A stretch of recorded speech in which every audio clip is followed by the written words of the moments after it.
রেজিনা কিল এর সাথে চলে গেল।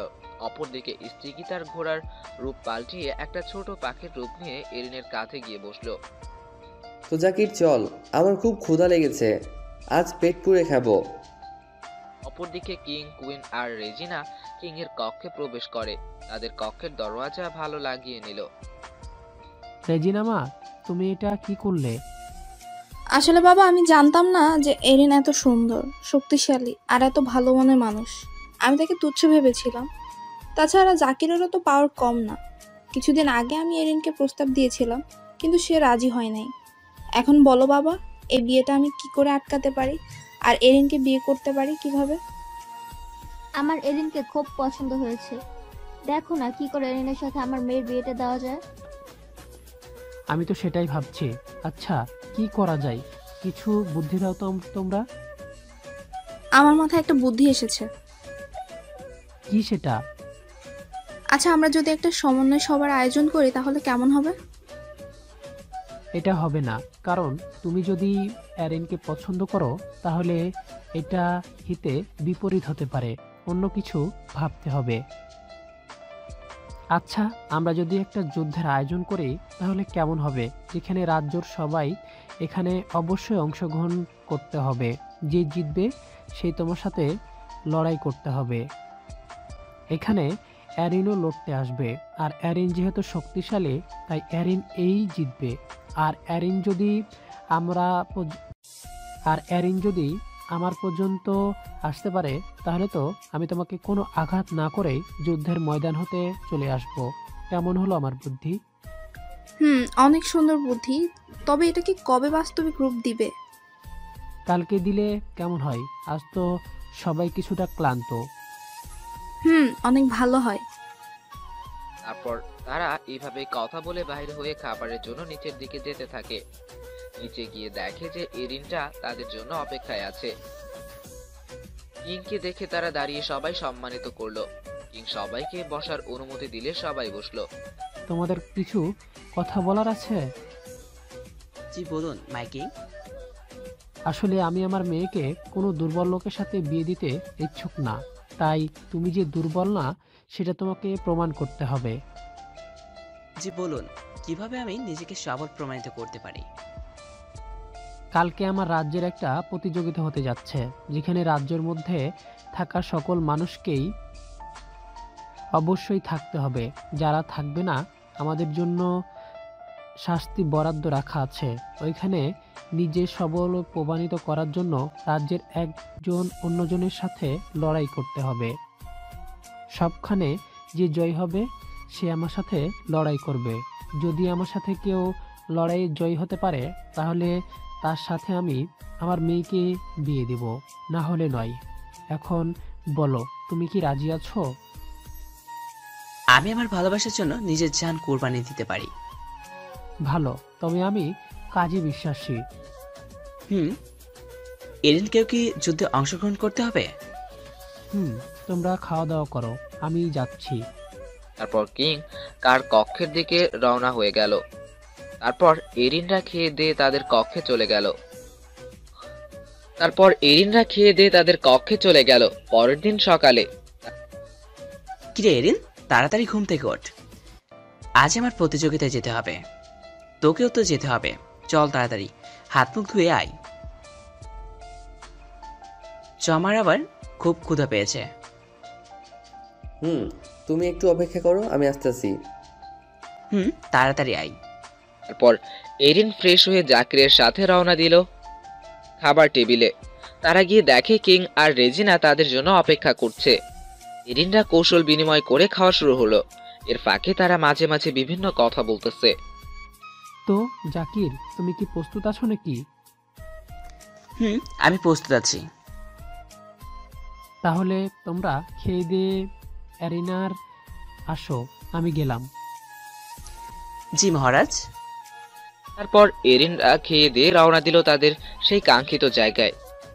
এদিকে এরিনরা যখন গেটের বাইরে বের হয়ে তখন দেখে অনেক মানুষ বাইরে দাঁড়িয়ে আছে তাদেরকে দেখার জন্য। তাদেরকে বললে ভুল হবে, এরিনকে দেখার জন্য, কারণ কালকে এরিনের কাণ্ড কারখানাগুলো দেখে অনেকেই অবাক হয়ে গেছে। তাই আজ সবাই এরিনকে এক নজর দেখার জন্য অপেক্ষায় আছে। এরিন এত লোকজনদের দেখে যেই তাদের দিকে এগোতে যাবে ঠিক তখনই জাকর বাধা দিয়ে বলে, দোস্ত, শুধু শুধু ওইদিকে যেয়ে কি করবি? চল, আমাদের হাতে সময় কম। আমাদের আবার এরিনায় যেতে হবে তাড়াতাড়ি, না হলে পরে সমস্যা হয়ে যাবে। তুই যা, আমি এদের সাথে একটু কথা বলে আসতেছি। আচ্ছা, তাহলে আমি যাই। এরিন লোকদের নিকটে যেতে থাকলে, কিছু বলবেন আপনারা? কালকে যে আমরা যাকে দূর থেকে দেখেছিলাম, এটা কি তুমি ছিলে? জি, আমি ছিলাম। ও, চলো আমরা সবাই একসাথে এরিনার দিকে যাই। জি, চলুন। এরিন একটা জিনিস খেয়াল করলো যে এইখানে যত মেয়ে আছে তারা যেন তাদের দিকে ঘোর লাগা দৃষ্টিতে তাকিয়ে আছে। এরিন কিছু না বলে একটা হাসি দিয়ে সামনের দিকে এগোতে থাকে। এভাবেই এরিন সবাইকে নিয়েই এরিনার মধ্যে চলে আসে। তারপর যে যার মতো তাদের জায়গায় চলে গেল। এরিন গিয়ে জাকিরের পাশে গিয়ে দাঁড়ালো আর বিভিন্ন কথা বলতে থাকলো। কিছুক্ষণ পর কিং এরিনার মাঝে আসায় সবাইকে তাকে হাঁটু ঘেরে বসে সম্মান প্রদর্শন করে। তারপর কিং সবাইকে বসার অনুমতি দান করলে যে যার মতো বসে যায়। তারপর কিং বলা শুরু করলো, সম্মানিত সকল প্রতিযোগিতারা লক্ষ্য করে শুনুন। এখানে যে প্রতিযোগিতা শুরু হয়েছে এটা মূলত আমার মেয়ের বিয়ের জন্য। যে এই প্রতিযোগিতায় বিজয়ী হতে পারবে তাকেই আমি আমার মেয়ের জামাই হিসেবে গ্রহণ করে নিব। তবে এখানে কিছু ধাপ আছে, যেমন আপনারা নিজেদের মধ্যেই লড়াই করবেন যতক্ষণ না পর্যন্ত বিরোধী দল হার স্বীকার করেছে। তবে বিরোধী দলকে হারানো আর একটা সহজ উপায় আছে, যেমন আপনার একটুকু লক্ষ্য করে দেখুন, আপনাদের থেকে অন্য দূরে আপনাদের ঘিরে একটা সাদা রঙের দাগ কাটা হয়েছে। এটার বাইরে যেই লোক যাবে সেই হেরে গেছে। তার সর্বশেষ যে সকল লোককে হারাতে পারবে তার সাথে আমার যুদ্ধ হবে, আর যে আমাকে হারাতে পারবে তার সাথেই আমি আমার মেয়ের বিয়ে দিব। আশা করি সকলেই নিয়মটা বুঝতে পেরেছেন। জি মহারাজ। তাহলে প্রতিযোগিতা শুরু করা যাক। এটা বলেই একটা লাল কালারের একটা রুমাল নিচে ফেললো। তারপর শুরু হলো সেই বিশাল বড় যুদ্ধ। কেউ কারো থেকে কম নয়। এখানে প্রায় শতাধিকের উপরেও যুদ্ধ রয়েছে। তবে এরিন মূলত যুদ্ধ করছে না, সে শুধু এক জায়গায় দাঁড়িয়ে আছে। আশেপাশের যদি কেউ তাকে আঘাত করতে আসে তাহলে সে সেইগুলোকে এড়িয়ে যাচ্ছে। জাকির মূলত দাঁড়িয়ে দাঁড়িয়ে এরিনের কাণ্ড কারখানা দেখে অবাক হয়ে যাচ্ছে। এ কি করছে? সে তো অনেক বড় যোদ্ধা, ইচ্ছে করলে তো সে একেবারে সবাইকে হারিয়ে দিতে পারে। কিরে এরিন, কি করছিস তুই? তাই যুদ্ধ বাদ দিয়ে এসব কি করছিস? আরে ভাই, আমি যুদ্ধ কি করে করব? যুদ্ধ তো তোর আরও বেশি করা দরকার, কারণ বিয়েটা তো তুই করবি। তাছাড়া আমার জন্য হয়তো অন্য কেউ অপেক্ষা করছে। তাই তো আমি এসব দিক দিয়ে এত এগোই না। এর থেকে ভালো তুই যুদ্ধ কর, আমি তোকে সামাল দিচ্ছি। শুরু হয়ে গেল যুদ্ধ। তবে এরিনের পাশে কেউ আসবে যে এতটুকু সাহস কেউ পাচ্ছে না, কারণ যে আসছে তাকে ধরে আছাড় মেরে ফেলে দিচ্ছে সীমান্তের বাহিরে। এবার আর এরিনকে কেউ আঘাত করতে আসছে না। এখন বেশিরভাগ আঘাত যাচ্ছে জাকিরের দিকে। এদিকে জাকির সব দিক সামাল দিতে পারছে না। একদিকে সামাল দিতে গিয়ে অন্যদিকে আরো বেশি পরিমাণ আক্রমণ করতে আসছে। এবার এরিন আর না এসে আর পারলো না, কারণ একদিক দিয়ে আক্রমণ ঠেকাতে গিয়ে অন্য দিক দিয়ে জাকির আরো বেশি পরিমাণ আঘাত পাচ্ছে। এতে সে অনেক ক্ষতবিক্ষত হচ্ছে। তাই এবার এরিন এসে জাকিরের চারিদিকে সকল আক্রমণাত্মক ব্যক্তিকে আছাড় মেরে এরিনার বাইরে ফেলে দিচ্ছে, যাতে করে অনেকেই এতে রাগ করছে। এবার সবাই মিলে আক্রমণ করার জন্য পিছন দিক দিয়ে এগিয়ে আসছে, যা এরিন জানে না। সবাই এসে এরিনকে ধরে বাইরের দিকে জোরে ঢিল মারে। হঠাৎ এমন হয় এরিন কিছুই বুঝলো না। সে প্রায় এরিনার কাছে গিয়ে পড়লো। এদিকে লোকগুলো তো বেজায় খুশি, কারণ তারা মনে করেছে যে আর উঠতে পারবে না। এবার সবাই ডেভিল রূপ নিল। প্রায় সবারই বড় বড় কালো দুটি ডানা বাহির করলো।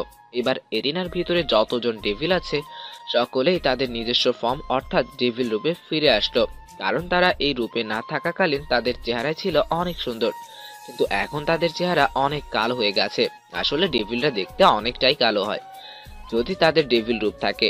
তবে ডানা দুটির কারণে তাদেরকে দেখতে অনেকটা ভয়ঙ্কর লাগছে। এবার যেই তারা স্টোর দিকে ব্ল্যাক বল নিক্ষেপ করতে যাবে ঠিক তখনই এরিন দাঁড়িয়ে যায়, কিন্তু সে দাঁড়িয়ে দেখে যে প্রায় সকল ডেভিল তাদের হাতের এক ধরনের কালো বল বানাচ্ছে, যেটা থেকে অনেক শক্তিশালী পাওয়ার ফিল করছে।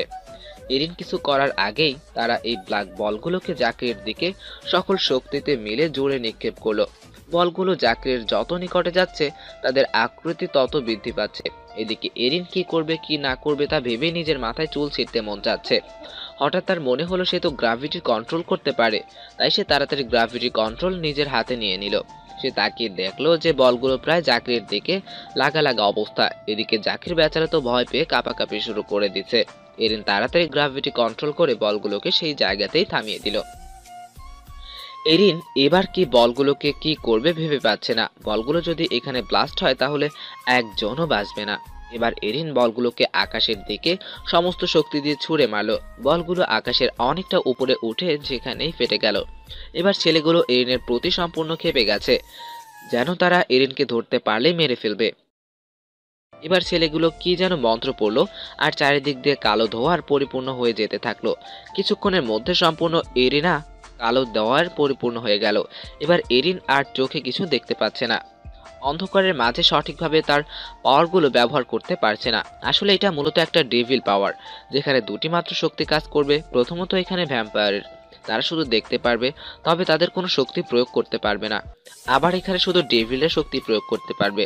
মূলত এটি একটি ডেভিলের সর্বোচ্চ শক্তিশালী পাওয়ার, তবে পাওয়ারটা ডার্কদের থেকে কম পাওয়ার, কারণ ডার্কম্যানরা এরকম কোনো অন্ধকার বেড়াজাল বানালে সেখানে শুধু তাদের মায়া কাজ করবে। তাই ডার্কদের সাথে যুদ্ধ করে আজ পর্যন্ত কেউ পারেনি। থাক সেসব কথা, পরে হবে। চলুন গল্পে ফেরা যাক। চারদিকে শুধু অন্ধকার আর অন্ধকার। এরিন কিছুই দেখতে পাচ্ছে না। সে ভাবতে থাকলো কি করবে। কিছুক্ষণ ভাবার পর তার মাথায় একটু বুদ্ধি এলো। সে নিজে মনে মনে ভাবলো, আরে তার তো ভ্যাম্পায়ার পাওয়ার আছে, যেটা তাকে অনেক সাহায্য করতে পারবে। এটা মূলত জাকিরের কাছ থেকে পাওয়া একটি পাওয়ার। যার আগে সিজনটায় পড়েছেন তারা বুঝতে পেরেছেন, আর যারা পড়েননি তারা দয়া করে পড়ে আসেন। তারপর এরিন সাথে সাথেই তার ভ্যাম্পায়ার রূপে আসলো। এবার সে চারদিক স্পষ্ট দেখতে পাচ্ছে, তবে ভ্যাম্পায়ারদের তো আর তেমন কোনো ম্যাজিক্যাল শক্তি নেই, তাই তারা কোনো ম্যাজিক্যাল পাওয়ার ব্যবহার করতে পারে না। এবারের এরিন তার ভ্যাম্পায়ার দুটি লাল ডানা বাইর করলো। এবার সে সবকিছু স্পষ্টভাবে দেখতে পাচ্ছে, কিন্তু তার সমস্যা হলো যে কোনো ম্যাজিক্যাল পাওয়ারের ব্যবহার করতে পারছে না। ওইদিকে ডেভিলগুলো তার দিকে তেড়ে আসছে। এরিনের মাথায় কোনো কাজ করতেছে না। এখন সে কি করবে কি না করবে সেটাই ভাবছে, কিন্তু সে আর ভাবার সময় পেল না, কারণ ডেভিলগুলো তাকে ঘিরে ধরে ফেলেছে। এবার সব ডেভিলগুলো মিলে তার দুটি ডানা দুই দল মিলে টেনে ধরে উপরের দিকে উঠতে থাকলো। কিছুক্ষণের মধ্যে তারা অনেক উপরে উঠে গেল। এখন আর কেউ তাকে ধরতে পারছে না। এরিন এখন কি করবে সেটাই ভাবতেছে। এইদিকে ছেলেগুলোর মধ্যে কয়েকটা ছেলে অনবরত তার পেটের দিকে ম্যাজিক্যাল ব্ল্যাক বিম ছুঁড়ে মারছে। এদিকে এরিনের তো প্রাণ যায় যায় অবস্থা, তার মুখ দিয়ে অনবরত রক্ত বাইর হচ্ছে, কিন্তু বিপরীত মুখী ডেভিলদের থামার পাত্তাই নেই। তারা তো অনবরত আঘাত করতে আছে। এদিকে এরিনের চোখ ঝাপসা হয়ে আসছে, রক্তের পিপাসা পাচ্ছে মারের চোটে, কারণ ভ্যাম্পায়ার যত রক্ত তার মুখ থেকে বাইর হয় তার থেকে দ্বিগুণ রক্ত তাদের খেতে হয়, আর না খেলে তাদের শক্তি তাড়াতাড়ি কাজ করবে না। এদিকে এরিনের গলা তো রক্তের পিপাসায় ফেটে যাচ্ছে প্রায়। আস্তে আস্তে এরিন তার নিজের কন্ট্রোল হারিয়ে ফেলছে। কিছুক্ষণের মধ্যে তার চোখ বন্ধ হয়ে গেল। পরে আর তার কিছু মনে নাই। যখন সে চোখ খুলল তখন সে দেখতে পেল যে সে অনেকটা মাটির ভিতরে দেবে আছে।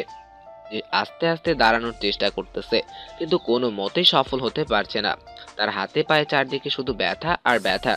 অনেক চেষ্টার পর সে আস্তে আস্তে দাঁড়াতে পারে। এবার সে গর্তের মধ্য থেকে বাইর হয়ে যখন সে এরিনার চারদিক তাকাতে লাগলো তখন তো তার রাগের চোখ বাইর হয়ে যাবার উপক্রম। এই কি করছে ডেভিলগুলো জাকিরের সাথে? এরিন দেখলো যে সবগুলো ডেভিল মিলে জাকিরকে প্রচুর পরিমাণ মারধর করছে।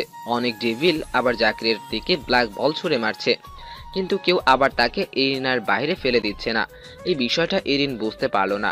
এবারের এরিন আস্তে আস্তে সামনের দিকে এগোতে লাগলো। কিছু দূর যেয়েই সে চেষ্টা করলেও গ্র্যাভিটি কন্ট্রোল করার, কিন্তু সে অতি ক্লান্ত হওয়ায় আর প্রচুর পরিমাণ আঘাত পাওয়ার কারণে সে গ্র্যাভিটি কন্ট্রোল করতে পারছে না। তাই সে আবার তাড়াতাড়ি ভ্যাম্পায়ার রূপে ফিরে আসলো।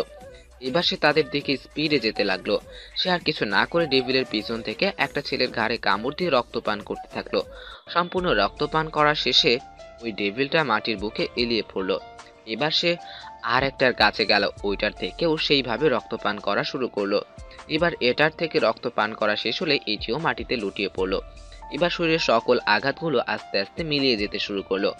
কিছুক্ষণের মধ্যেই তার সম্পূর্ণ শরীর হিল হয়ে গেল। এবার এরিন এবারে ডেভিল ফর্মে আসলো।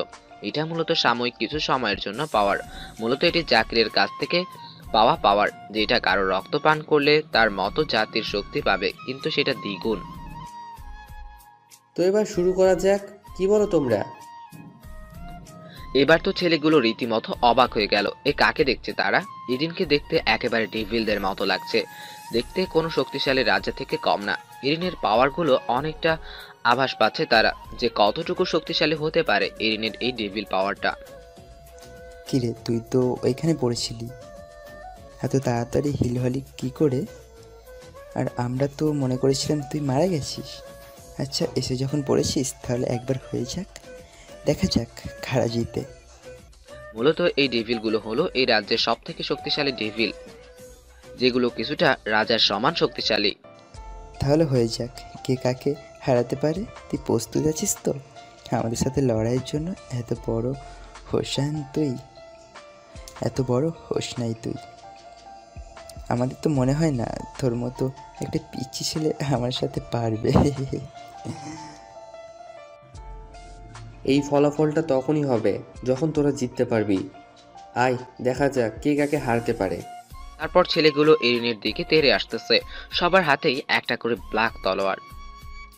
এখন এরিন কি করবে? সে তো তার তলোয়ার বাহির করতে পারবে না। যদি বাহির করে তাহলে অনেক সমস্যা হতে পারে। হঠাৎ তার মনে হলো যে সব মনস্টারের কাছে সাধারণ তলোয়ার থাকে, তাই এরিন একটা ডেভিল তলোয়ার নিজের মনে মনে কল্পনা করলো, আর সাথে সাথেই তার হাতে একটা কালো রঙের তলোয়ার দৃশ্যমান হলো। এবার এরিন তলোয়ারটা নিয়ে ছেলেগুলোর দিকে তেড়ে যেতে থাকলো। এবার শুরু হলো তলোয়ার যুদ্ধ। কেউ কারো থেকে কম না। আসলে এরিন তেমন জোর খাটিয়ে লড়াই করছে না, সবাই মিলে যে যেদিকে পাচ্ছে আক্রমণ করছে। তবে আমাদের এরিন আবার একজন নিনজা, তাই সে এই সবগুলো আক্রমণ থেকে সঠিকভাবে এড়িয়ে যেতে পারছে। কিন্তু হঠাৎ একটি আক্রমণ তার হাতে লাগে। এবার এরিন সম্পূর্ণভাবে রেগে যায়। অপরদিকে জাকিরের সাইডে দাঁড়িয়ে দাঁড়িয়ে এরিনের যুদ্ধ দেখতেছে। এদিকে এরিনের তো রাগে মাথা ফেটে যাওয়ার অবস্থা। এবার এরিন তলোয়ারটা শক্ত করে ধরলো। এবার শুরু হলো সেই যুদ্ধ, কিন্তু কেউ এরিনকে শক্ত করে আঘাত করতে পারছে না, কারণ এবারে এরিনের প্রচন্ড রাগ হয়েছে। চারিদিকে শুধু তলোয়ারের ঝনঝন শব্দ কান ঝালাফালা করে দিচ্ছে। এখন আর কেউ আর এর সাথে পারছে না। যেই ডেভিলটা তাকে আক্রমণ করতে যাচ্ছে তার তলোয়ারটাই মাঝখান দিয়ে দুটুকরো করে দিচ্ছে। আস্তে আস্তে সবার তলোয়ার শেষ। এবার এরিন তলোয়ার দিয়ে জুড়ে স্লাইড দিল। এবার সবাই প্রায় অনেকটা দূরে গিয়ে ছিটকে পড়লো। এবার আর এরিন কাউকে দ্বিতীয় সুযোগ না দিয়ে গ্র্যাভিটি কন্ট্রোল করে সবাইকে হাওয়াতে ভাসিয়ে এরিনার বাইরে আছড়ে মারল। এবার আর কেউ ভিতরে আসতে পারবে না, কারণ এরিনের বাইরে একবার যে যায় সে আর ভিতরে আসতে পারে না। তাছাড়া ডেভিলগুলো মোটামুটি ভালোই আঘাত পেয়েছে, তাই কেউ আর উঠে দাঁড়ানোর মতো সক্ষমতা নেই। এবার এরিন চারিদিকে তাকিয়ে দেখলো আর কেউ বাকি আছে কিনা, কিন্তু কেউ নেই। এবার সে জাকিরের দিকে এগিয়ে গেল। এরিন, তুই থাক, আমি যাই। তোর বউ নিয়ে আমি কি করব? তাছাড়া তুই তোর শ্বশুর বাবা থেকে এটা হেস্তনেস্ত করে ফেলবি। আশা করি তুই পারবি। জাকিরের পিঠে একটা চাপড় মেরে এরিনের বাইরে চলে গেল। কিং অনেকটা রেগে আছে জাকিরের দিকে, কারণ সে করতে চেয়েছিল কি আর হয়েছে কি, আর জাকিরকে ছাড়বে না। এরিন গিয়ে জনগণদের পাশের একটা আসনে বসে পড়ল। অপরদিকে কিং প্রস্তুত হয়ে এরিনার ভিতরে প্রবেশ করলো। রাজ্যের প্রায় অনেকেই ভয়ে আছে, কারণ তারা মনে করতেছে আজ হয়তো জাকিরের জীবনের শেষ দিন। জাকির, তুমি প্রস্তুত তো আমার সাথে লড়াই করার জন্য? পরে আবার ভয় পেয়ে পালিয়ে যেও না। আমি আবার ভয় পাওয়ার লোককে পছন্দ করি না। না মহারাজ, আমি এত ভয় পাই না। লড়াই শুরু করতে পারেন। হয়তো আমি আপনার মতো এত শক্তিশালী না, কিন্তু আমি এত ভীতিও না যে মরার ভয়ে আমি পালিয়ে যাব। তো আপনি লড়াই শুরু করতে পারেন। তারপর কিং তার তলোয়ার বাহির করলো। জাকিরও তার ভ্যাম্পায়ার তলোয়ার বাহির করলো। শুরু হলো তলোয়ার যুদ্ধ, কিন্তু জাকির কিছুতেই কিং এর সাথে পারছে না। হঠাৎই জাকির রেজিনার কথা মনে হলো। সে রেজিনার দিকে তাকালো। রেজিনাকে দেখতে অনেকটা হাসি খুশি দেখাচ্ছে, তবে সে জাকিরের দিকে তাকিয়ে পৈশাচিক হাসি দিতে থাকলো, যার অর্থ জাকির কিছুই বুঝতে পারলো না। এদিকে জাকির অন্যমনস্ক হওয়ার কারণে কিং তার তলোয়ার দিয়ে জাকির তলোয়ার অনেক জোরে একটা স্লাইপ দিল, আর সাথে সাথে জাকিরের তলোয়ার 2 টুকরা হয়ে গেল। এবার যে কিংস্টার বুকে তুলে ঢুকে যাবে, সেই সময় জাকির সেখান থেকে সরে পড়লো আর কিং এর পিছনে গিয়ে দাঁড়ালো। কিন্তু কিং বুঝতে পারেনি। কিং এদিক সেদিক তাকালো কিন্তু জাকিরের কোনো দেখা নেই। হঠাৎ কিং এর ঘাড়ে একটা ব্যথার অনুভূতি পেল। আস্তে আস্তে ব্যথাটা বৃদ্ধি পাচ্ছে। কিং অনেকটা শক্তি নিয়ে পিছনে তাকিয়ে তো অবাক, কারণ জাকির কিং এর ঘাড়ে কামড় দিয়ে রক্তপান করছে। এদিকে কিং আর নিজেকে সামলে রাখতে পারলো না, এবার জোরে একটা ধাক্কা দিয়ে জাকিরকে ছাড়িয়ে দিল। কিন্তু ততক্ষণে জাকির তার কাজ করে ফেলেছে। আস্তে আস্তে সে ডেভিড রূপে আসতে থাকলো। কিছুক্ষণের মাঝেই এরিন একটা ভয়ঙ্কর ডেভিল রূপে চলে আসলো। আসলে জাকির যার রক্তপান করে তার পাওয়ার এর দ্বিগুণ পাওয়ার পায়, তাই জাকির এত পাওয়ারফুল হয়েছে। এবার কিং এরিনের এই ভয়ঙ্কর রূপ দেখে অনেক ভয় পেয়ে গেল। এবার আর জাকির কিছু না বলে কিংকে জোরে এরিনার বাইরে আছাড় মেরে ফেলে দিল। এবার জাকির যে এত পাওয়ারফুল এইটা দেখে প্রায় সবাই অনেক ভিমড়ি খেয়ে গেছে। রেজিনাও তার পাওয়ার দেখে অনেক অবাক হয়ে গেছে। সে তো ভাবতেই পারেনি যে জাকিরের এত পাওয়ার, কিন্তু হঠাৎ তার বাবার কথা মনে হওয়ার কারণে সে এরিনার দিকে তাকালো আর দেখলো যে তার বাবা আঘাতপ্রাপ্ত হয়ে এরিনার বাইরে পড়ে রয়েছে আর ব্যথায় কাতরাচ্ছে। রেজিনা আর কিছু না ভেবে তার বাবার দিকে দৌড়ে রওনা হলো, আর সে হলো এর মাধ্যমে চেষ্টা করতেছে যেন তার বাবা তাড়াতাড়ি সুস্থ হয়ে যায়। মূলত গ্র্যাভিটি পাওয়ারের সাহায্যেই কোনো মানুষকে হিল করা যায়। গ্র্যাভিটিকে কন্ট্রোল করে গ্র্যাভিটির উপর চাপ দিয়ে এক ধরনের তরল ঔষধ বানায়, যেটা শরীরে দিলে যে কোনো ব্যথার সাথে সাথে ঠিক হয়ে যাবে, ক্ষত স্থানগুলোর সাথে সাথে মিশে যাবে। মূলত এটি একটি হিলিং পাওয়ার বা হিলিং ঔষধ। একজন হিলার তাকেই বলে যে গ্র্যাভিটি পাওয়ারের যত অভিজ্ঞ সে তত বড় হিলার। আশা করি বুঝতে পেরেছেন হিলার হতে কি কি গুণ লাগে। চলুন গল্পে ফেরা যাক। এদিকে রেজিনা প্রচুর চেষ্টা করতেছে তার বাবাকে হিল করার জন্য, কিন্তু তার বাবার থেকে অধিক পাওয়ারফুল ডেভিলের হাতে আঘাত পাওয়ার কারণে কিং সহজে হিল হচ্ছে না। এই কিংডমের সবচেয়ে বড় হিলার হলো রেজিনা, কিন্তু রেজিনা কিছুতেই হিল করতে পারছে না। এদিকে জাকির নিজেকে দোষী ভাবছে, সে কেন করতে গেল এমনটা। এরিন এসে জাকিরকে সান্ত্বনা দিল। দেখ জাকির, আমি আছি তো, কিচ্ছু হবে না, দেখিস। দেখ আমি কিছু করতে পারি কিনা। দেখ। এরিন আস্তে আস্তে কিং এর দিকে এগুতে লাগলো। কিং এর সামনে গিয়ে দেখে যে কিং এর মুখ দিয়ে অনবরত রক্ত বাইর হচ্ছে। আমি কি চেষ্টা করে দেখতে পারি? রেজিনা জাকিরের দিকে তাকিয়ে মাথা নাড়িয়ে হা করে দিল। তারপর এরিন কিং এর সামনে গিয়ে বসলো এবং সে প্রচুর পরিমাণে গ্র্যাভিটি পাওয়ার কন্ট্রোল করতে চেষ্টা করতেছে। কিছুক্ষণের মধ্যে সমস্ত জায়গাটা তার কন্ট্রোলে এসে গেল। এবার সে প্রকৃতির উপর চাপ দিতে থাকলো। কিছুক্ষণের মধ্যে অনেকটা তরল হাওয়ার উপর ভাসমান অবস্থায় তৈরি হতে থাকলো। কিছুক্ষণের মধ্যে অনেকটা তরল তৈরি হওয়ার ফলে এরিন তরলটাকে কিং এর মুখে মাখিয়ে দিল। কিন্তু অবিশ্বাস্যভাবে সাথে সাথে কিং সচল হতে থাকলো। কিছুক্ষণের মধ্যেই কিং সম্পূর্ণ সুস্থ হয়ে গেল এবং উঠে বসে গেল। এদিকে এরিনার সবাই প্রায় অবাক হয়ে আছে এরিনের শক্তি দেখে। কিং এবার এরিনকে ধন্যবাদ জানালো। তুমি আসলে অনেক উপকার করলে। আমি চাই তুমি আমার মেয়েকে বিয়ে করো।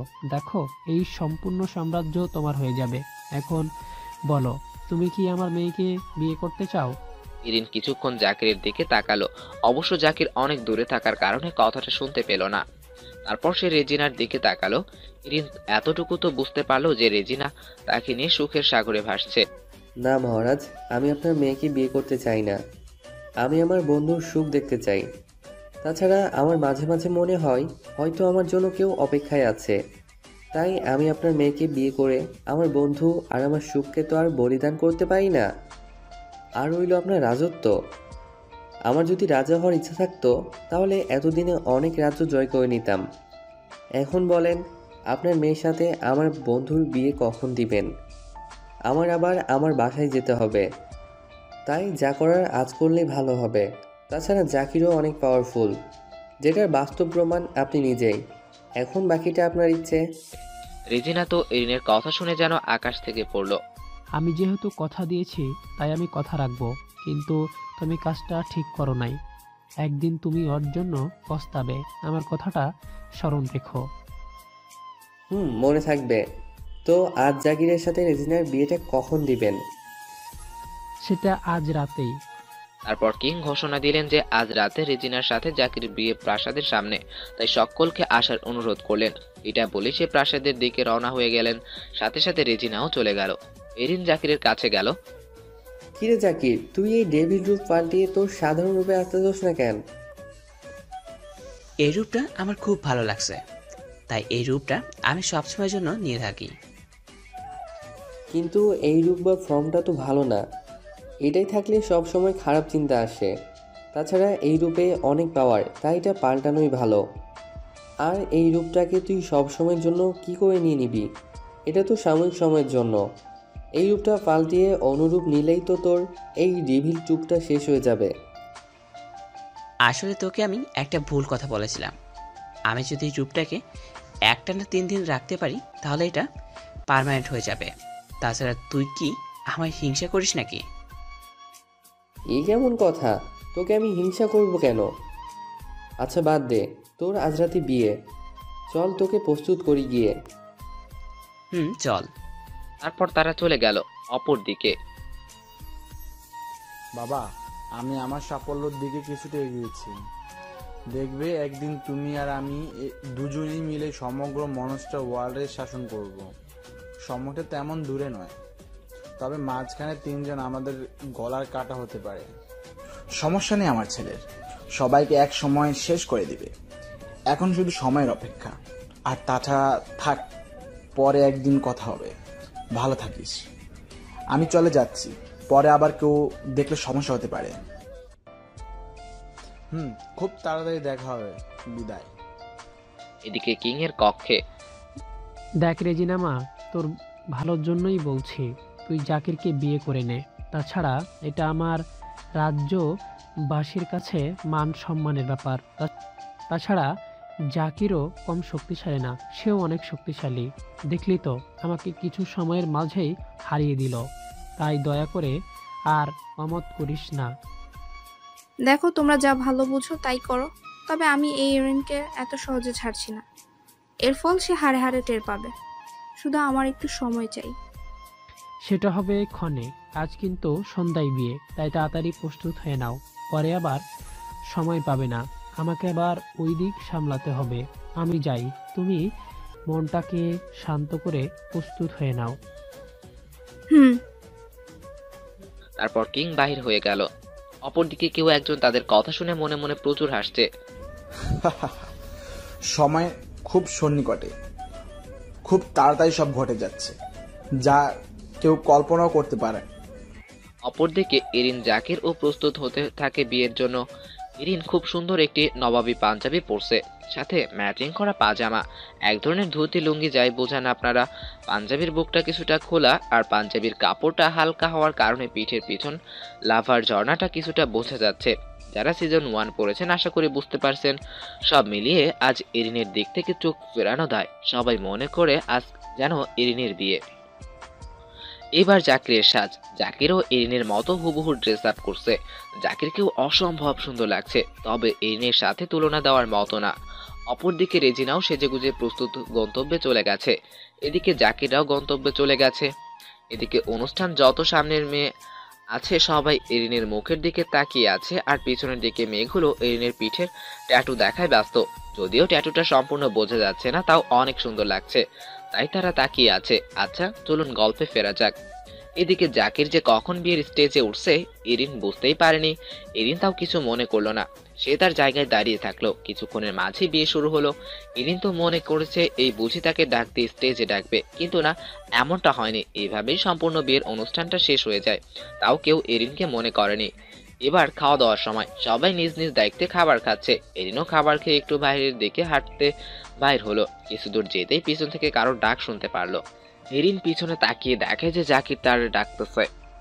কিরে, পিছে ডাকলি কেন? তার আগে বল, তুই কোথায় যাচ্ছিস একা একা? এমনি ভালো লাগছিল না, তাই রাস্তায় একটু বাইর হচ্ছিলাম। আচ্ছা তাহলে চল দুজনে একটু কথা বলি। তোকে আর কথা বলতে হবে না, তোর জন্য হয়তো তোর বউ অপেক্ষার প্রহর গুনছে। তুই যা, আমি একটু পরে আসতেছি। জাকির এরিনের পিঠে চাপড় দিয়ে চলে গেল। স্টেগে আজকে তোমার কেমন লাগছে? তেমন ভালো লাগেনি, চলো বাসায় চলে যাই। এখানে কেউ তোমাকে নিয়ে কোনো আগ্রহ দেখাচ্ছে না। পকেট থেকে বাইর হয়ে একটা পাখির রূপ নিয়ে কাঁধে বসলো। মন তো চাচ্ছে, আচ্ছা দেখা যাক কি হয়। একটু হাঁটাহাঁটি করলে কেমন হয়?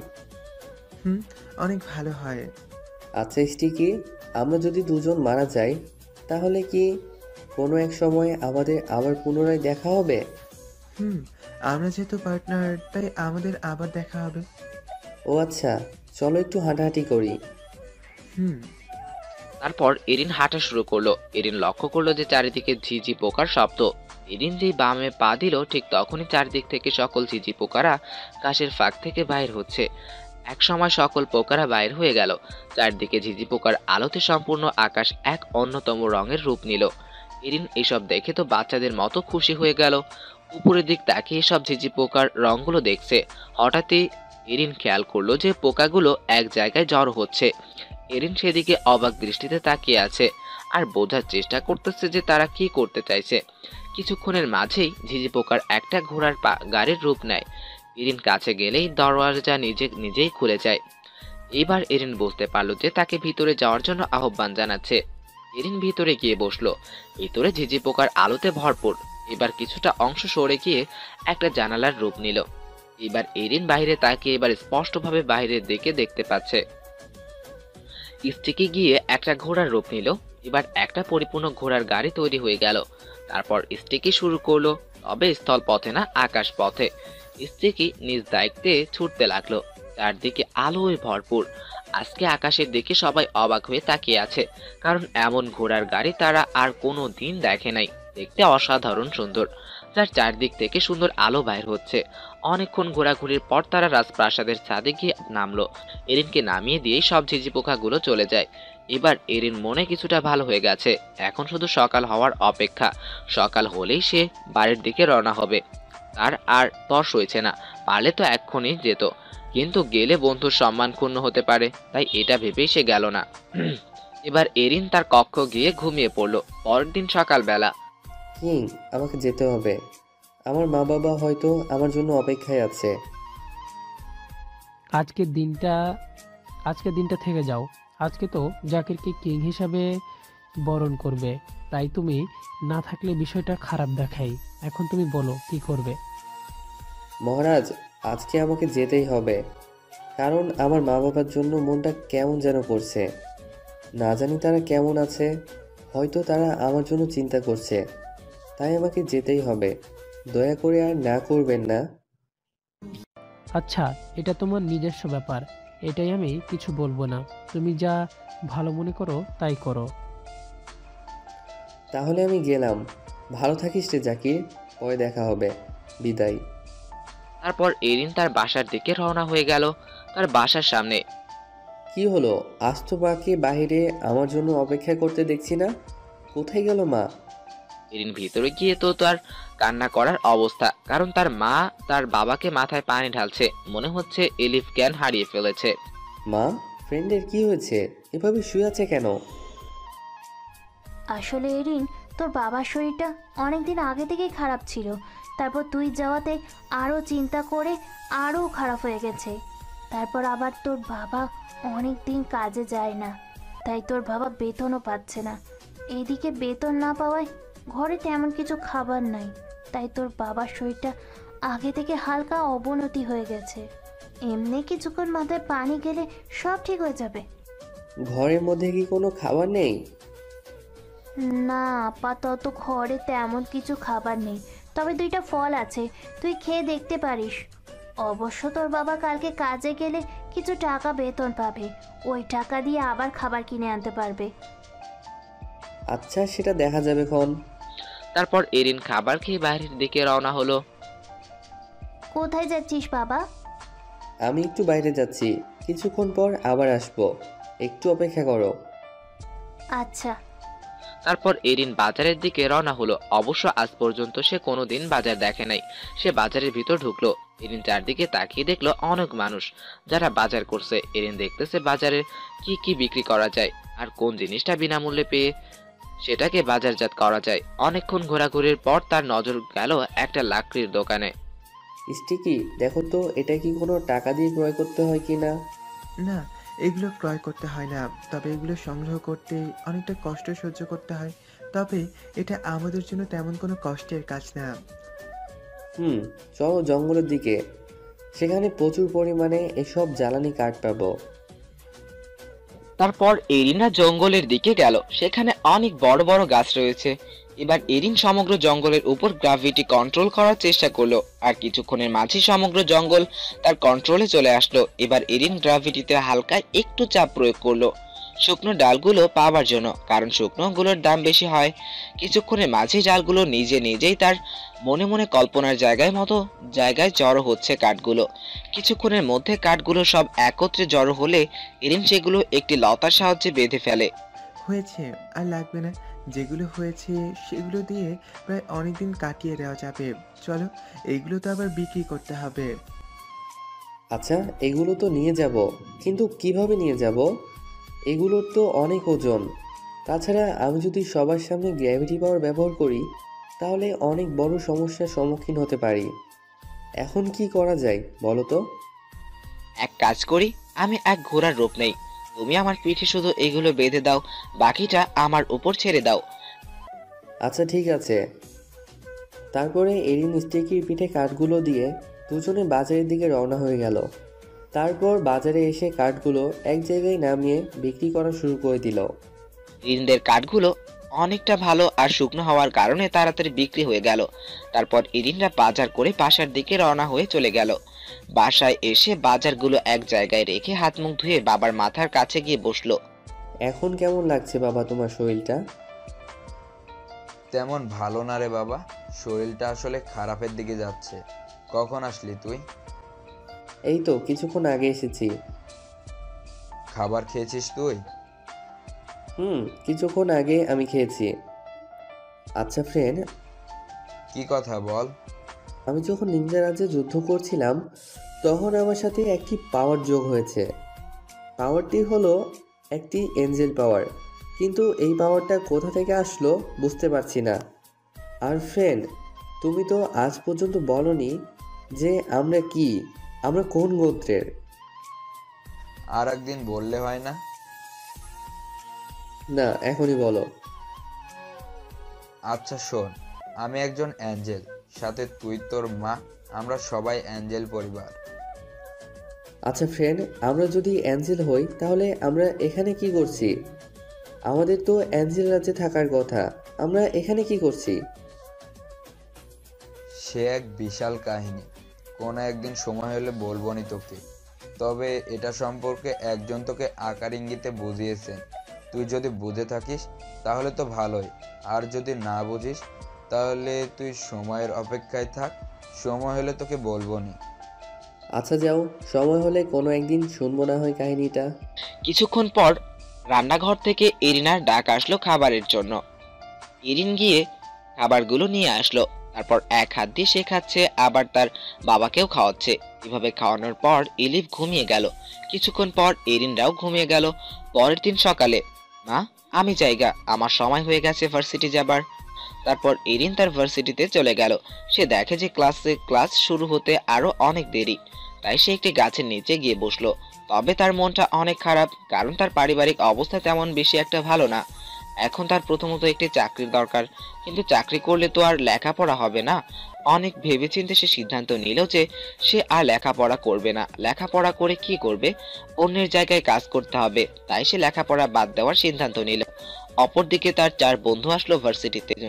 আপনারা হয়তো সিজন 1-এ পড়ছেন তার বন্ধুদের সম্পর্কে, তবে নামগুলো অনেকেরই মনে নাই, তাই আর নাম বলবো না।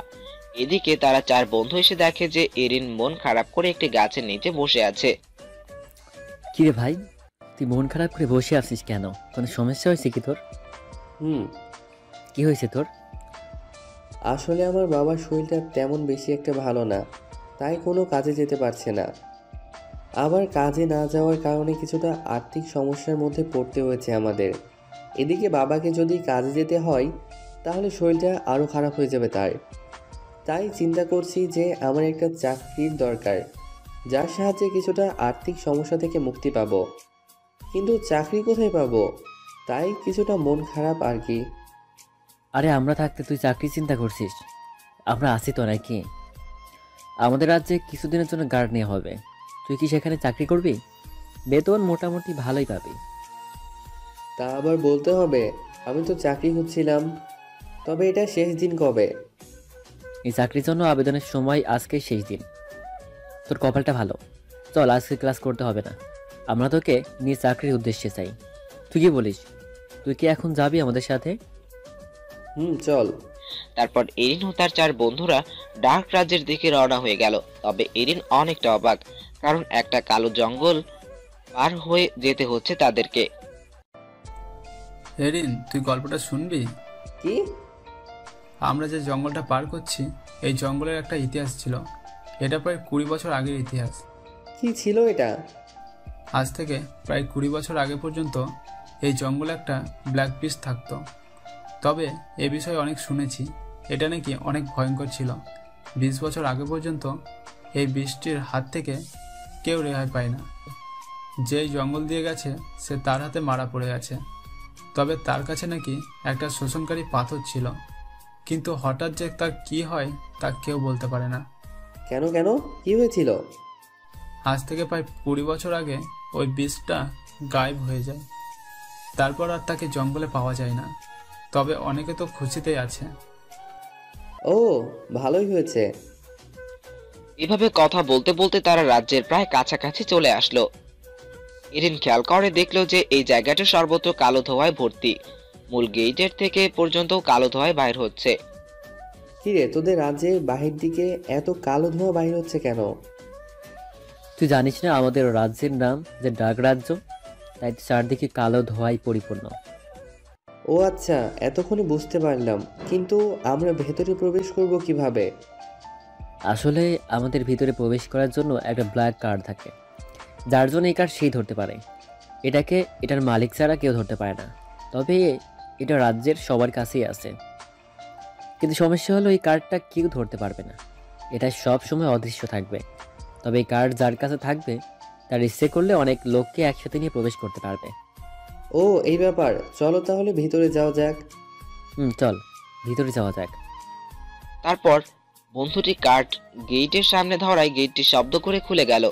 কিন্তু এরিন ভিতর গিয়ে তো অবাক, কারণ এই কি দেখছে এরিন? আকাশে নেই কোনো সূর্যের আভা, আকাশটা কালো মেঘের চাদরে ঢাকা। তবে ঘরবাড়িগুলোর দিক থেকে দেখতে অনেক সুন্দর। এখানে সবাই প্রায় কালো পোশাক পরে আছে। সবারই শরীর থেকে হালকা পরিমাণ ধোঁয়া বেরোচ্ছে। ঘরবাড়ির সবকিছু যেন কালটা পরিপূর্ণ। তবে চারিদিকে অসাধারণ সৌন্দর্য রয়েছে। চারিদিকে কালো ফুল, কালো বাগানে ভরা। তারপর তারা হাঁটতে হাঁটতে একটা বিশাল ঘরের মধ্যে প্রবেশ করলো। কিরে, এখন কি করবে? আমাকে নিয়ে ঘরের মধ্যে আসলে কেন? আসলে ঘরের মধ্যে সবাইকে চেক করা হয় কাকে কোন কাজটা দেওয়া যায়, তাই তোকে নিয়ে এইখানে আসলাম। চল, আমাকে অনুসরণ করে আমার পিছনে পিছনে হাঁটতে থাক। তারপর তারা হেঁটে হেঁটে সামনের দিকে এগিয়ে গেল। সামনে গিয়ে দেখে যে একজন বৃদ্ধ লোক বসে আছে, তবে তার কোমরে রয়েছে একটি তলোয়ার। কিরে, উনি কে? উনি হলো আমাদের রাজ্যের সেনাপতি। ঝিমি আজকে তোকে চাকরি দেবে। ও, চলো তাহলে। আরে তোমরা যে কি কারণে? কোনো দরকার আছে কি? আর এই ছেলেটাই বা কে? আসলে স্যার, ওর নাম হলো এরিন। আর্থিক সমস্যা, এখন একটা চাকরি দরকার। তবে ও কোনো ডার্ক মনস্টার নয়। ওর অনেক পাওয়ার আছে। তার মধ্যে অন্যতম পাওয়ার হলো গ্র্যাভিটি পাওয়ার, যেটা অনেক ভয়ঙ্কর। তাই নাকি? এমন লোকই তো আমার রাজ্যের প্রয়োজন। তবে আমি কি করে বিশ্বাস করতে পারি যে সে অনেক বড় গ্র্যাভিটিশিয়ান? তাহলে এরিন, তোর গ্র্যাভিটি পাওয়ারগুলো দেখাতো। একটু চোখ বন্ধ করে তার চারদিকে কি কি আছে তা অনুভব করে যে এই কক্ষের মাঝে কি কি আছে। গ্র্যাভিটি পাওয়ার কন্ট্রোল করে সে সম্পূর্ণ রুমের মধ্যেই তার গ্র্যাভিটি পাওয়ার প্রতিস্থাপন করতে সক্ষম হয়েছে। এবার কিছুতেই তার নিয়ন্ত্রণের অধীন। তাই সে এবার কক্ষে সমস্ত কিছুকে হাওয়ায় ভাসিয়ে তুলল। এমনকি সেনাপতি যেখানে বসেছিল ওই আসনটা সহ সেনাপতিকে হাওয়ায় ভাসিয়ে তুলল। এবার বিশ্বাস হয়েছে তো? অনেক বিশ্বাস হয়েছে বাবা, আমাকে নামাও, আমার ভয় করছে। তারপরে এরিন আস্তে আস্তে নামিয়ে দিল। কেমন হলো? গঠনমূলক কমেন্ট করলে এমন বড় করে পার্ট দিমো। তারপর এরিন আস্তে আস্তে নামিয়ে দিল। তাহলে আমার চাকরিটা তো হবে? আরে হবে না মানে? কে বলেছে তোমাকে হবে না? আরে তোমার মতো লোককে তো চাই আমার রাজ্যে। তোমার চাকরি নিশ্চিত, তবে সমস্যা হচ্ছে যে আমাদের রাজ্যে তেমন কোনো সম্মানের চাকরি নাই। তবে তুমি যদি আরো 2-1 দিন আগে আসতে তাহলে তোমাকে একটা সম্মানজনক চাকরি দিতে পারতাম। আরে সমস্যা নেই, আমার তো একটা চাকরির দরকার, সেটা সম্মানের হোক আর অসম্মানের হোক। আচ্ছা ঠিক আছে, আমার রাজ্যে শুধুমাত্র একটি পোস্টে চাকরি বাকি আছে, আর সেটি হলো একটি লাইব্রেরির গার্ড। তবে সেখানে রয়েছে একটি অমূল্য সম্পদ, যেটার আজ পর্যন্ত কেউ পায়নি। তুমি কি চাকরিটা করতে প্রস্তুত? আমি প্রস্তুত, তবে কাজটা কবে থেকে শুরু হবে? তুমি চাইলেই আগামীকাল থেকে শুরু করতে পারো, তবে এই কাজের সম্পর্কে তোমার বন্ধুরা তোমাকে বলতে পারবে। তারা তোমাকে লাইব্রেরি পর্যন্ত পৌঁছে দিয়ে সব কাজগুলো বুঝিয়ে দিবে। আচ্ছা ঠিক আছে, আপনাকে ধন্যবাদ। তারপর বন্ধুরা এরিনকে নিয়ে লাইব্রেরিতে চলে গেল। তারপর তার কাজগুলো বুঝিয়ে দিয়ে বন্ধুরা তাদের নিজ নিজ বাসস্থানে চলে গেল। তবে এরিন চারদিকে ঘুরে ঘুরে দেখতে লাগলো এরিনকে কি যেন বারবার টানছে অদৃশ্য হয়ে। তারপর এরিন চারদিকে ঘুরে ঘুরে দেখে বাসার উদ্দেশ্যে চলে গেল। অপরদিকে কেউ একজন তার মালিকের কাছে গেল।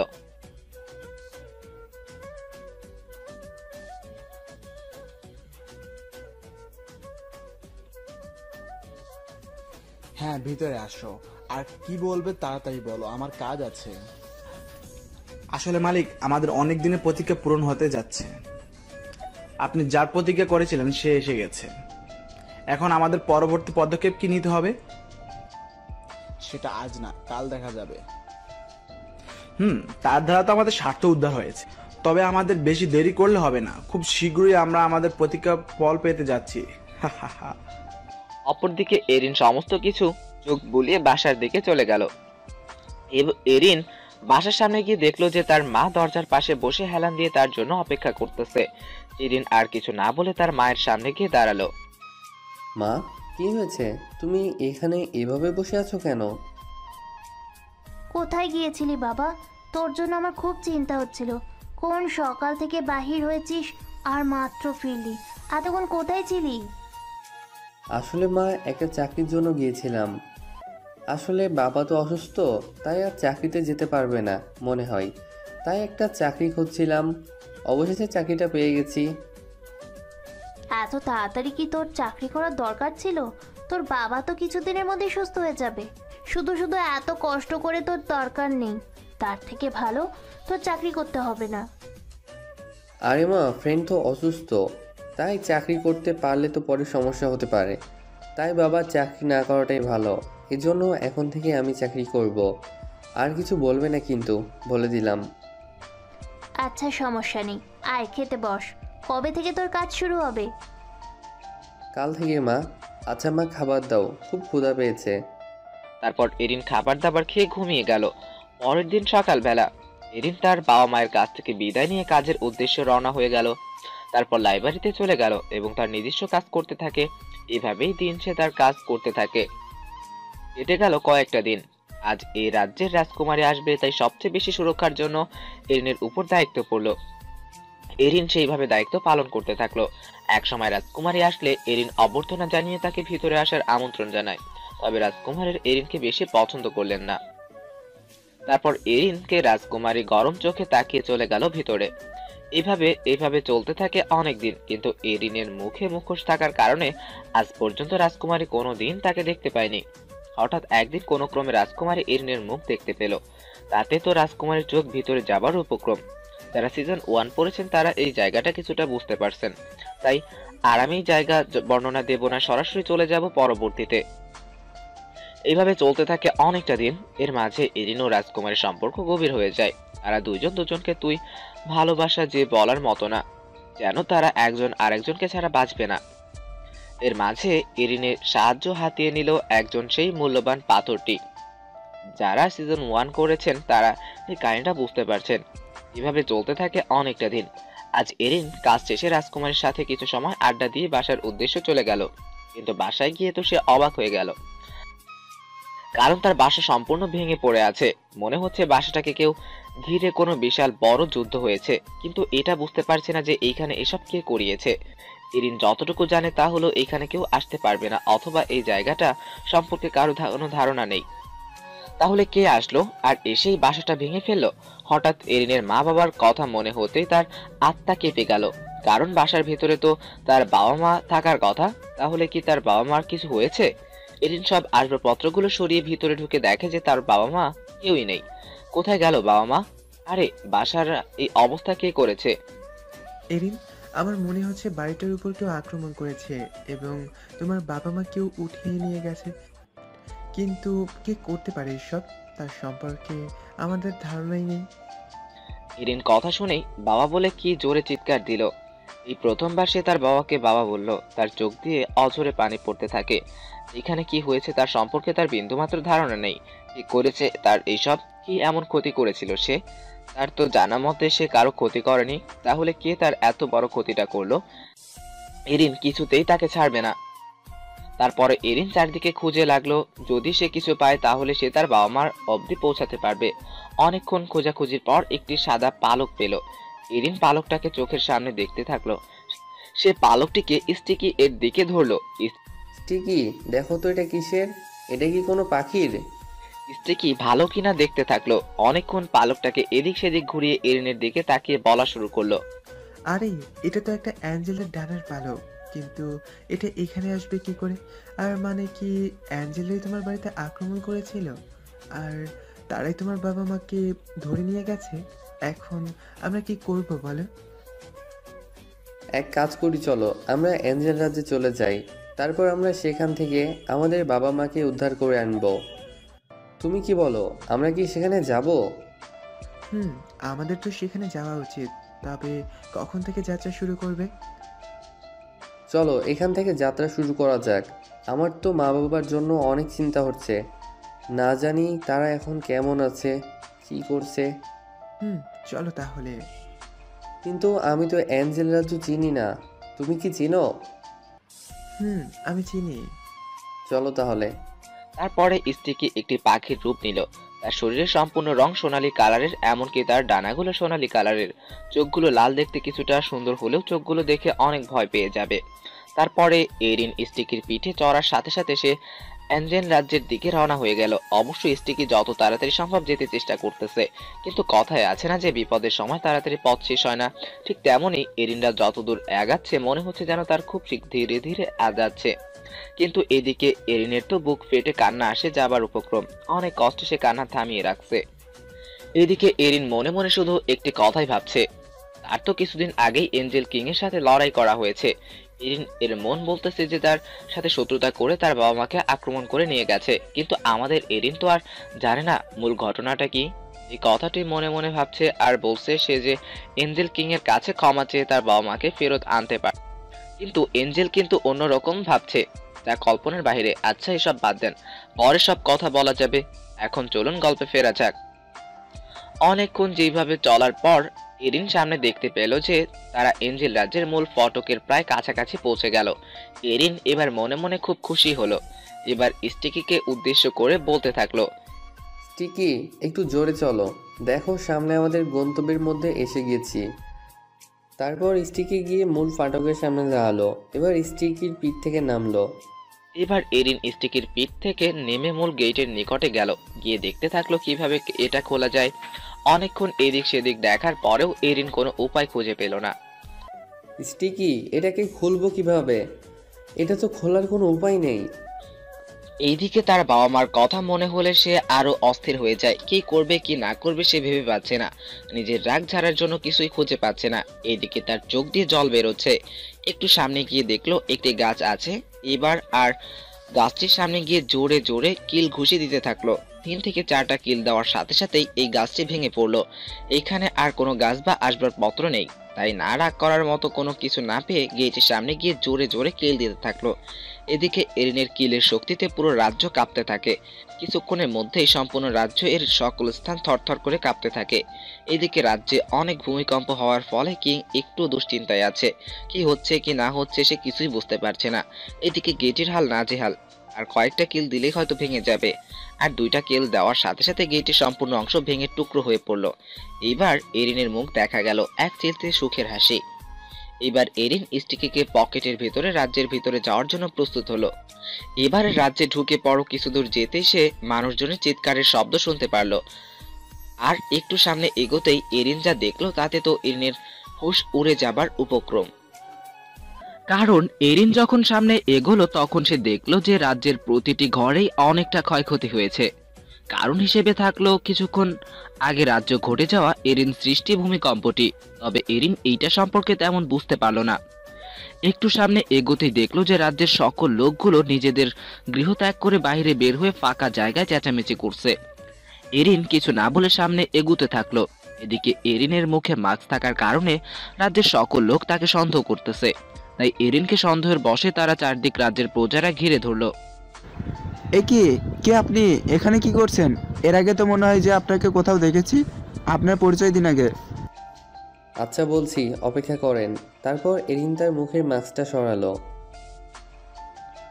এইদিকে এরিনের চেহারা দেখে কেউ চিনতে পারলো না। তাই এইখানে একটু মোটামুটি বড় ধরনের গোলমাল শুরু হয়ে গেল। অনেকে আবার তার দিকে এগুতে লাগলো আঘাত করবে বলে। যখনই এরিনকে তারা আঘাত করতে যাবে ঠিক তখনই সবাই তাদের নিজ নিজ জায়গায় আটকে গেল। রাজ্যের সবাই এক জায়গায় আটকে আছে, কেউ হাত পা নাড়াতে পারছে না। কি হলো, আপনারা আমার উপরে আক্রমণ করছেন কেন? আমি কি আপনাদের শত্রু নাকি? আসলে তোমাকে এই রাজ্যে আর আগে দেখি নাই তো, তাই তোমার উপরে আক্রমণ করছি। আমাদের মাফ করে দাও। তারপর এরিন তাদেরকে মুক্ত করে দিল। আচ্ছা, সে না হয় পরে দেখা যাবে। তার আগে আমাকে একটা কথা বলুন তো সবাই, এখানে কি বাহির থেকে কোনো দুজন ব্যক্তিকে ধরে আনা হয়েছে? একজন মহিলা, একজন পুরুষ আনা হয়েছে। তবে এরা কারা তাদের সম্পর্কে আমরা কিছুই জানি না, কারণ তাদের পুরো মুখ থেকে শরীর সম্পূর্ণটাই এক ধরনের মায়া আলোতে পরিপূর্ণ ছিল, তাই তাদেরকে কিছুতেই দেখতে পারি নাই। কিন্তু তারা আপনার কি হয়? আসলে আমার মা বাবাকে এই রাজ্যে কেউ বন্দি করে এই রাজ্যে নিয়ে এসেছে, তাই তাদের খোঁজার জন্য ওই অ্যাঞ্জেল রাজ্যের গেট ভেঙে ঢুকেছি। ও, তার মানে তোমার এই গেট ভাঙার কারণে সম্পূর্ণ রাজ্যটা কাঁপছিল। আচ্ছা যাই হোক, আমাদের তেমন কোনো ক্ষতি হয় নাই। কিন্তু একটি কথা বলি, তোমার বাবা মায়ের নাম কি? আসলে আমার বাবার নাম এভিল আর মায়ের নাম এরিনা। কিন্তু কেন বলুন তো? আচ্ছা, তারা কোন গোত্রের? আমার বাবা মা উভয়ই অ্যাঞ্জেল গোত্রের। কিন্তু কেন বলুন তো? রাজ্যের সকলে এরিনকে আর কিছু না বলেই বুকে হাত দিয়ে হাঁটু গেড়ে সম্মান প্রদর্শন করলো। কিন্তু এরিন কিছুতেই বুঝতে পারছে না যে কি হচ্ছে তার সাথে। কি হলো, সবাই এত সম্মান প্রদর্শন করছেন কেন? আমি কি রাজ্যের রাজা বা অন্য কোনো পদের ব্যক্তি নাকি যে আমাকে সম্মান প্রদর্শন করতে হবে? আসলে আমাদের এক ভুল বোঝাবুঝির কারণে অনেক বড় ক্ষতি হয়ে গেছে আমাদের, যার কারণে এখনো অবধি ভোগ করে যাচ্ছি।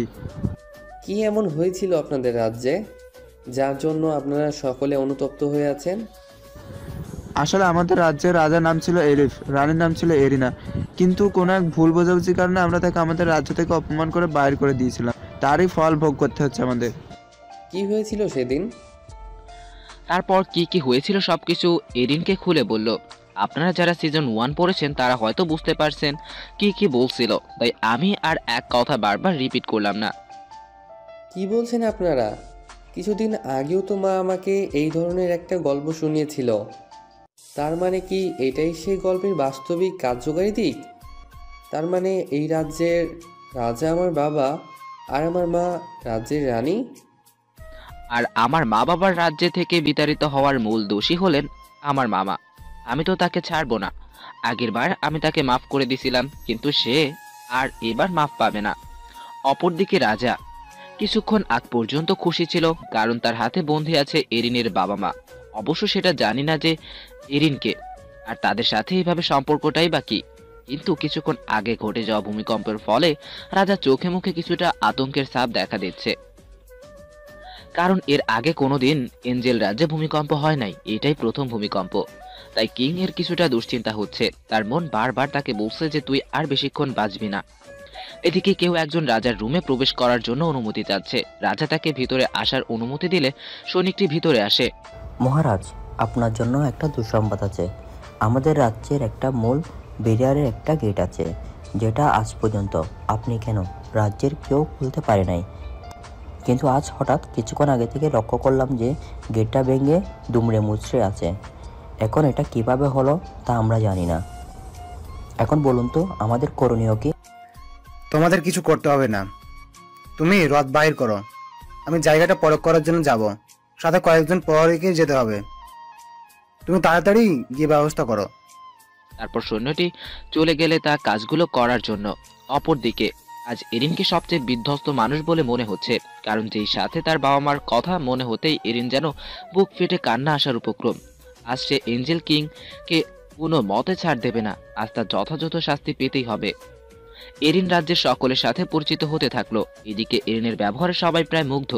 একজন রাজকুমারের হতে তারা এত সুন্দর মত আচরণ পাবে, রাজ্যবাসী তা কল্পনাও করতে পারেনি। এইদিকে রাজ্যের কিং বাইর হওয়ার সময় কয়েকজন প্রহরীকে নির্দেশ দিল এরিনাথ আর এলিফকে যেন তারা কঠোরভাবে পাহারা দেয়, আর একটা ম্যাজিক্যাল বল্লম দিয়ে গেল যেন এটা দিয়ে বাইরে থেকে প্রহর করতে পারে। সৈন্যটাও রাজার আদেশ পালনে চলে গেল। রাজা তার রথে উঠে বসার সাথে সাথেই চালক রথকে তার নির্দিষ্ট গতিতে চালিত করতে থাকলো। অপরদিকে এরিন রাজ্যের সকলের সাথে কথা বলায় ব্যস্ত।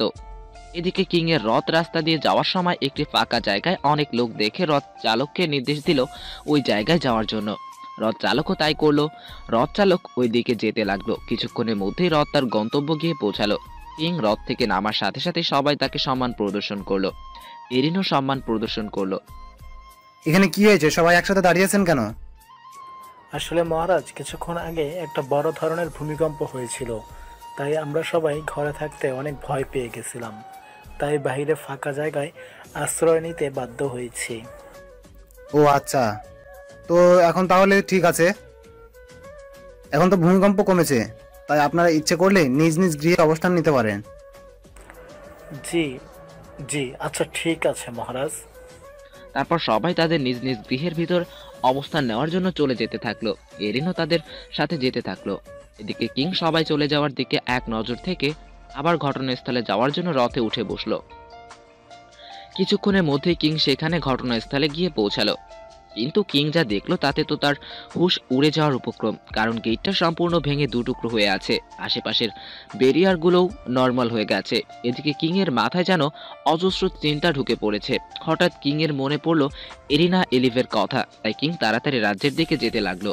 অপরদিকে এরিন রাজ্যবাসীর সহায়তা নিয়ে রাজপ্রাসাদে চলে গেল, তবে সেখানে গিয়ে তেমন কাউকে তার চোখে পড়ছে না। আচ্ছা, আপনারা কি জানেন এখানের বন্দিশালাটা কোন দিকে? জানলে দয়া করে তাড়াতাড়ি বলেন। তারপর কয়েকজন লোক এরিনকে বন্দিশালার দিকে এগিয়ে নিয়ে যেতে থাকলো, কিন্তু দুঃখজনকভাবে সেখানে গিয়ে দেখলো যে তার বাবা মা নেই। এবার তার মাথা গরম হয়ে যাচ্ছে, চোখ মুখ লাল হয়ে যাচ্ছে। এদিকে এরিনের অবস্থা বুঝতে পেরে রাজ্যবাসীর কয়েকজন তাকে সান্ত্বনা দিতে থাকলো। এর মধ্যে খেয়াল করলো যে কিছুদূর গিয়ে একটা প্রহরী যাচ্ছে, চেহারায় কিছুটা ক্লান্তির দৃশ্য দেখা যাচ্ছে। এরিন দৌড়ে তার নিকট গেল, তার পেছন থেকে তার ঘাড় ধরে তার দিকে ঘোরালো। আমাকে কি আপনি আমাকে এভাবে পেছন থেকে ধরছেন কেন? আর প্রাসাদে ঢুকলেন কি করে? তাড়াতাড়ি চলে যান, না হলে আপনার জন্য সমস্যা হতে পারে। এখান থেকে জিন্দা ফেরত যেতে পারবেন না। আমি তো যাবই, তার আগে বলো এখানে কি কোনো গোপন কক্ষ আছে নাকি? থাকলে তাড়াতাড়ি আমাকে সেখানে নিয়ে যাও, না হলে তোর গর্দান মাটিতে পড়ে যাবে। যাচ্ছি, দয়া করে আমাকে মারবেন না, আমি আপনাকে নিয়ে যাচ্ছি সেখানে। তারপর সৈনিকটা এরিনকে নিয়ে গুপ্ত জায়গাটায় নিয়ে গিয়ে দাঁড়ালো। এরিন দেখলো যে দরজাটা অনেক বড় ধরনের তালা দিয়ে ভালো করে আটকানো, আর ভিতরে তার বাবা মা রক্তাক্ত অবস্থায় পড়ে আছে। এরিন এখন কি করবে কি না করবে তার মাথায় কিছুই আসতেছে না। তাড়াতাড়ি দরজা খোল, না হলে রাজ্যের কেউ আজকে বেঁচে ফিরতে পারবি না। চোখগুলো লাল হয়ে গেছে, ঠোঁট কাঁপছে রাগের বশে, তার শরীরের চারিদিকে ধোঁয়া উঠতেছে।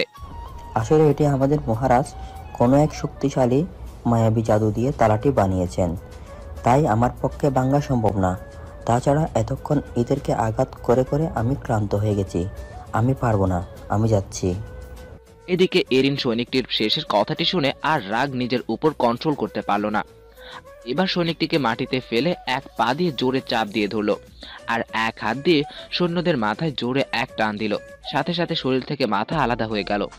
সৈন্যটি গলা কাটা মুরগির মতো চটফট করতে করতে সেই অবস্থানেই মারা গেল। এদিকে এরিনের এরকম রাগান্বিত ভাবমূর্তি দেখে তার আশেপাশে দাঁড়ানো সকলেই অনেক ভয় পেয়ে গেছে। কাকে দেখছে তারা? একটু আগে যাকে দেখছিল আর এখন যাকে দেখছেন তারা সম্পূর্ণ ভিন্ন দেখতে। এদিকে এরিন আর নিজেকে কন্ট্রোল করতে পারল না। সে যেই তালাটিকে ধরলো অমনি এক বিদ্যুতের শক খেয়ে দূরে গিয়ে ছিটকে পড়ল। এদিকে এরিনের তো আরো রাগে মাথা নষ্ট হয়ে গেছে। সে ভেবে পাচ্ছে না কি করবে। এবার তার অতিরিক্ত রাগ হওয়ার কারণে শরীরের চারিদিকে ধোঁয়া বাইর হতে থাকলো। কিছুক্ষণের মধ্যে তার ইচ্ছে না থাকা সত্ত্বেও সে সম্পূর্ণ লাভার মানুষে পরিণত হয়ে গেল। এবার এরিনের এই ভয়ানক রূপ দেখে কেউ আর ঠিক থাকতে পারল না। সবাই ভয় পেয়ে দ্রুত ওই স্থান ত্যাগ করলো। এরিন আস্তে আস্তে গিয়ে তালাটার নিকটে যেতে থাকলো। এদিকে যখনই এরিন তালাটাকে স্পর্শ করলো তখনই তালাটি গলতে যেতে শুরু করলো। কিছুক্ষণের মধ্যে সম্পূর্ণ তালাটি গলিত লাভায় পরিণত হলে এবং গলিত লাভাটি এরিনের শরীরের ভিতর প্রবেশ করলো। এরিন ভিতরে আস্তে আস্তে প্রবেশ করে যেই তার বাবা মাকে স্পর্শ করতে যাবে ঠিক তখনই তার মনে হলো, আরে সে তো একটি লাভার পরিপূর্ণ হয়ে আছে। এখন যদি সে তার বাবা মাকে স্পর্শ করে তাহলে তো তার বাবা মার অনেক ক্ষতি হতে পারে। তাই এরিন তার বাবা মাকে স্পর্শ না করে স্বাভাবিক রূপে চলে আসলো। এবার এরিন আস্তে আস্তে তার বাবা মাকে স্পর্শ করলো। এরিন ভালো করে খেয়াল করে দেখলো যে তার বাবা মার শরীরে আস্তে আস্তে নিস্তেজ হয়ে যাচ্ছে। তাই এরিন আর সময় নষ্ট না করে তার বাবা মাকে হিল করার চেষ্টা করতেছে। কিছুক্ষণের মধ্যেই তার আস্তে আস্তে হিল হয়ে যাচ্ছে। সমস্ত ক্ষতগুলো আস্তে আস্তে মিলিয়ে যাচ্ছে। অল্প কিছুক্ষণ পর তার বাবা মা আস্তে আস্তে চোখ খুলে যখনই এরিনকে দেখলো তখনই তারা জড়িয়ে ধরলো। তোর কিছু হয়নি তো রে বাবা?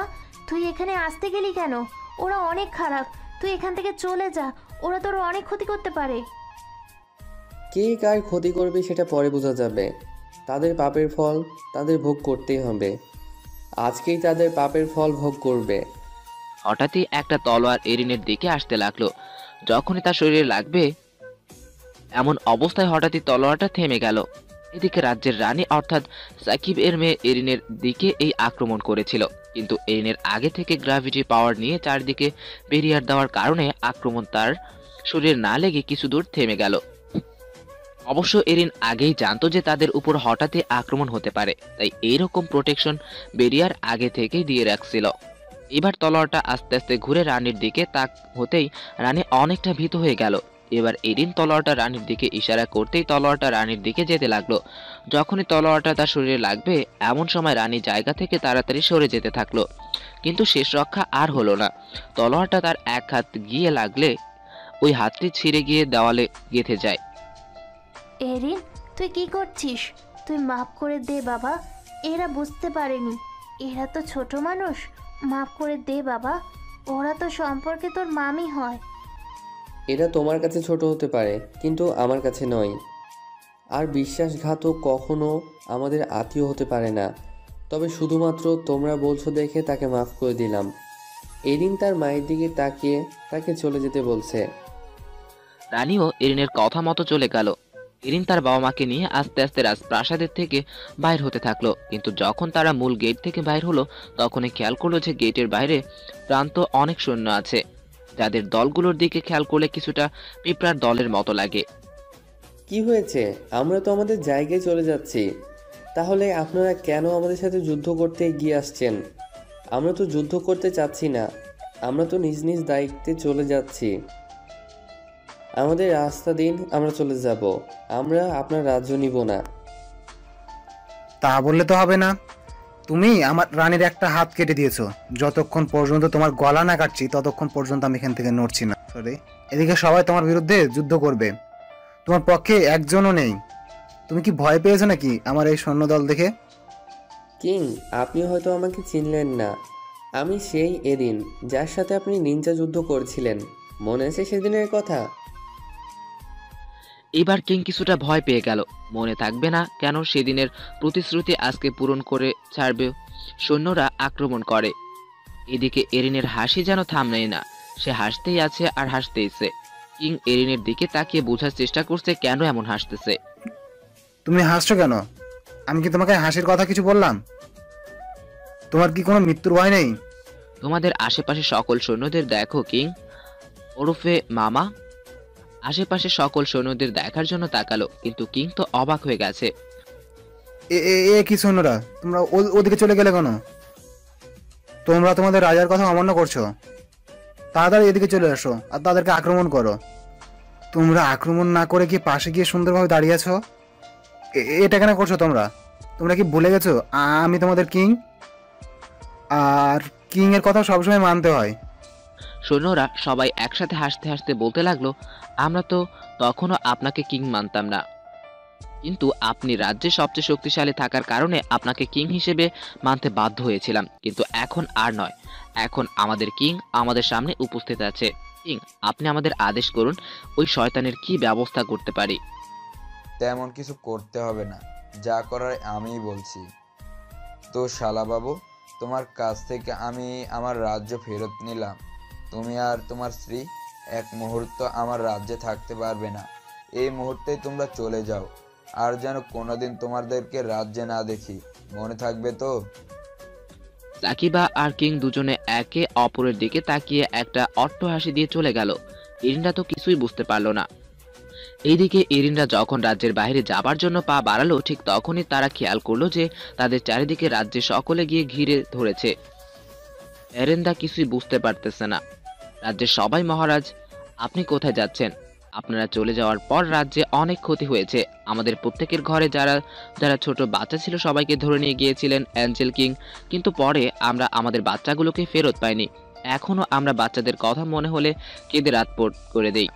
আচ্ছা, এইসব কথা বাদ দিন, আপনি আমাদেরকে ক্ষমা করে দিন। আমার অনেক বড় ভুল করেছিলাম। আপনার উপর বিশ্বাস করে দয়া করে আমাদেরকে ক্ষমা করে দিন। আর আপনি আমাদের ছেড়ে অন্য কোথাও যাবেন না। একমাত্র আপনি পারেন আমাদেরকে ঠিক সুন্দর করে আগলে রাখতে। দয়া করে আমাদেরকে সন্তান মনে করে মাফ করে দিন। আর আপনি আপনার রাজ্যের আসন গ্রহণ করুন। রাগ আর না করবেন না দয়া করে। কিং একবার সবার মুখের দিকে তাকালো, এবার এরিনার দিকে তাকালো, দেখলো যে তার অসম্মতি দিচ্ছে টাকার জন্য। তাই কিং সবাইকে বলল যে তারাও এখানে থাকবে আর রাজ্যভার সামলাবে। এতে করে রাজ্যে সকলে অনেক খুশি হয়ে গেল।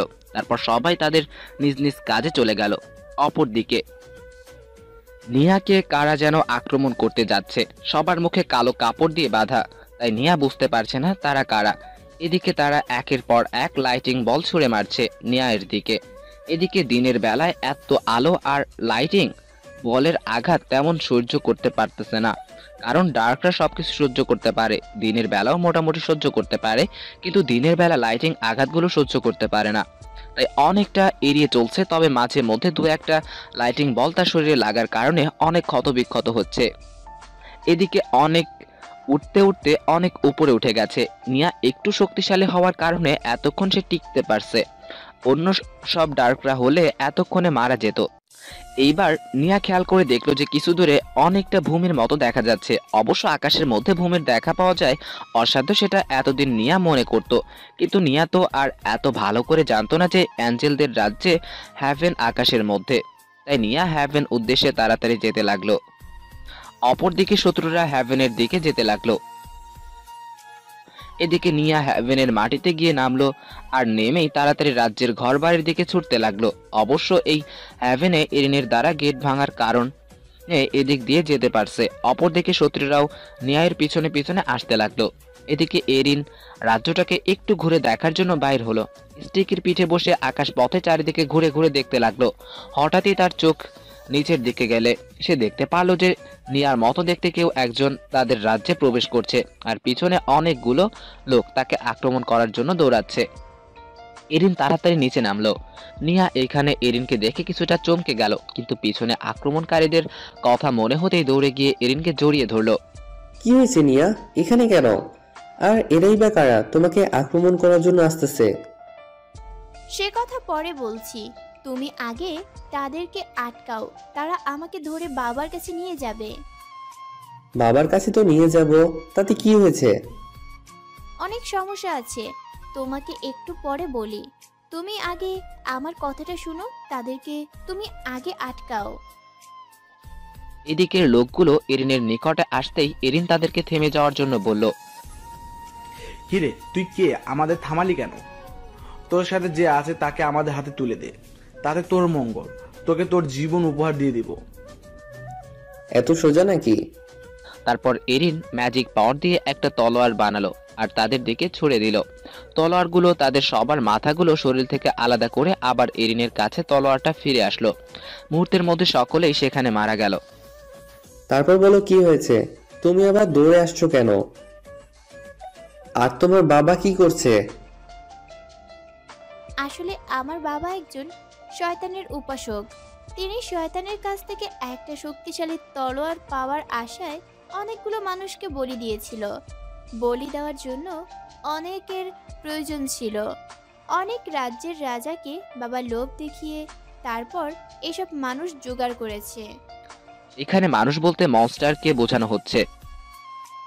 অবশ্য তলোয়ারটা কিছুদিন আগে থেকে ব্যবহার করতে পারছে, কিন্তু সমস্যা হলো যে আমার বাবাকে সম্পূর্ণরূপে শয়তান আয়ত্ত করে নিয়েছে কিছুদিনের মধ্যে।